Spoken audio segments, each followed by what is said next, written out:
कश्मीर में देश के मिनी स्विट्जरलैंड कहे जाने वाले पहलगाम में आतंकियों के हमले में 28 लोगों की मौत हुई, जिसके बाद पूरे देश में गुस्सा उबाल मार रहा है।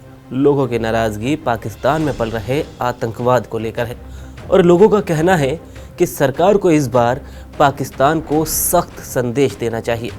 प्रधानमंत्री मोदी भी भारतीय सेना को पाकिस्तान के नापाक इरादों को रोंदने का हुक्म दे चुके हैं। तो क्या एक बार फिर से पाकिस्तान 1971 जैसी गलती करेगा? क्या वो भारत पर सीधा हमला करने की गलती करेगा? क्या इस बार भारत पाकिस्तान को पिछले मुकाबलों की तरह बख्श देगा? ये कई सवाल हैं जिनका जवाब भविष्य के गर्भ में छुपा है, लेकिन अतीत में जो है वो पाकिस्तान के लिए किसी बुरे सपने से कम नहीं है। पाकिस्तान का जन्म 14 अगस्त 1947 को भारत में अंग्रेज़ों की बांटने वाली कूटनीति के चलते हुआ। पड़ोसी मुल्क और भारत के दिए रुपयों से बना पाकिस्तान अब तक भारत से 4 बार लड़ने की कोशिश कर चुका है, लेकिन उसे चारों ही बार मुंह की खानी पड़ी। 1971 में पाकिस्तान को खामियाजे के तौर पर अपना पूर्वी हिस्सा ही गंवाना पड़ा। तो कैसे 1971 के युद्ध की शुरुआत हुई और कैसे जैसलमेर के लोंगेवाला में भारत के 120 जवानों ने पाकिस्तान की पूरी टैंक रेजिमेंट को धूल चटाई, आज पाकिस्तान को ये बात याद दिलाना बहुत ज़रूरी है। 1971 में पाकिस्तान अपने पूर्वी हिस्से यानी आज के बांग्लादेश में क्रूरता की हदें पार कर रहा था, जिसके चलते बड़ी संख्या में पूर्वी पाकिस्तान के लोग भारत में अवैध तरीके से घुस रहे थे। कहा जाता है कि उस वक्त ये संख्या करीब 1 करोड़ के आसपास थी। अब इतनी बड़ी संख्या में अवैध एंट्री से भारत की पूर्व प्रधानमंत्री इंदिरा गांधी काफ़ी परेशान थी।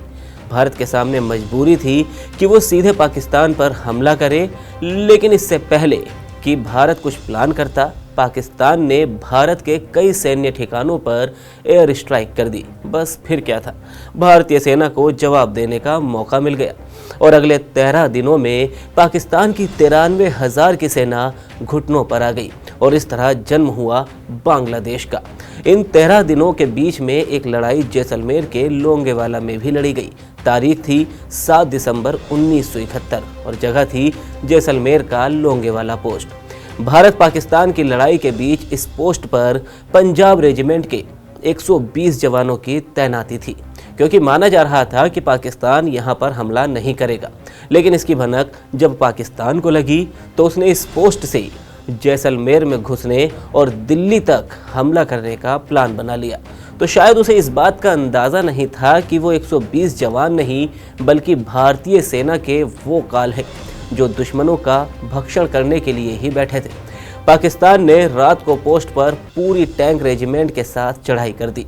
पाकिस्तान के 3000 सैनिक, 40 से 45 टैंक, एक फील्ड रेजिमेंट और 2 आर्टिलरी बैटरी लोंगेवाला की तरफ बढ़नी शुरू हो गई। वहीं लोंगेवाला पोस्ट पर 12वीं इन्फेंट्री डिवीज़न की 23 पंजाब कंपनी ए के मेजर कुलदीप सिंह चांदपुरी अपने 120 जवानों, 2 मीडियम मशीन गन, 81 मिमी के 2 मार्टर और 4 रॉकेट लॉन्चर्स और आरपीसीएल गन के साथ तैनात थे।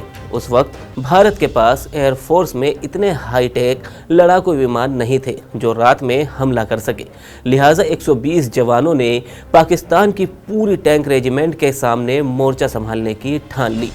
पूरी रात पाकिस्तान की टैंक रेजिमेंट के सामने भारत के 120 जवान मोर्चा संभालते रहे।